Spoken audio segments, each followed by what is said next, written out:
DPR ప్రకారం పూర్తి స్థాయిలో పోలవరం ప్రాజెక్టు కట్టాల్సిందేనని మాజీ ఎంపీ ఉండవల్లి అరుణ్ కుమార్ డిమాండ్ చేశారు. లేదంటే ఏపీకి తీవ్ర నష్టం జరుగుతుందని హెచ్చరించారు. పునరావాస ప్యాకేజీపై నిధులపై రాజీ పడితే రాష్ట్రానికి తీవ్ర ద్రోహం చేసిన వారవుతారన్నారు. ఒకసారి నీళ్లు వచ్చాక ఎత్తి పెంచేలా లేదా అని ఎవరూ పట్టించుకోరని చెప్పారు. ఆ నీళ్లు అయిపోయాక ఇప్పుడు రోడ్ల మీదకు జనం వస్తారని, అప్పటికి జరగాల్సింది జరిగిపోతుందన్నారు. పోలవరంపై పోరాడాల్సిందేనని, అలసత్వం తగదని సూచించారు. అన్ని కూడా లిఫ్ట్ స్కీమ్స్, ఈ లిఫ్ట్ స్కీమ్స్ అన్ని కూడా ప్రాబ్లము ఇక్కడి నుంచి వస్తుంది. ఇది ఎగువలో ఉన్నటువంటి ఆంధ్రప్రదేశ్కి ఎగువలో ఉన్న రాజశేఖర రెడ్డి ప్లాన్ అది. ఇటు తుని దాటాక నెలమంచిలి ఆ ఏరియాలో కొండల మధ్య, అటేమో విజయవాడ దాటాక కొండపల్లి ఆ ఏరియాలో కొండల మధ్య రిజర్వాయర్లు ఏర్పాటు చేసుకుని ఈ ఫ్లడ్ టైంలో వచ్చిన టెంపరీ డ్యామ్. అది ఎందుకు కడతారు?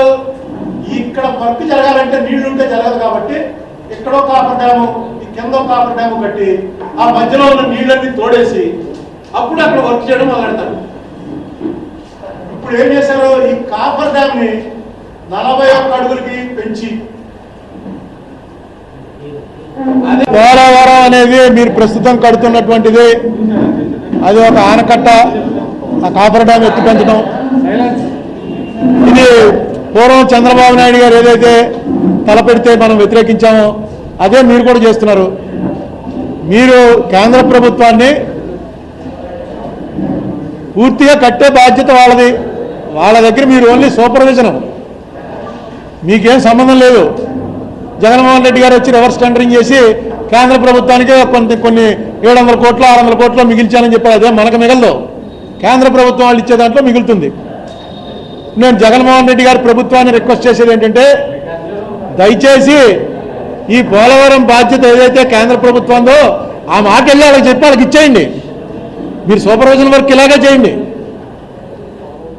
మిమ్మల్ని పక్క తప్పుకోమంటలే, కట్టవలసిన బాధ్యత వాళ్ళది. మీరు కట్టి తీరాలి, మీరే కట్టండి. నేను అన్పాపులర్ అయిపోతున్నాను స్టేట్లో, నేనేదో సరెండర్ అయిపోయినట్టు మీరు ఆ లెటర్ ఎందుకు రాశారు? ఆ జలశక్తి లెటరు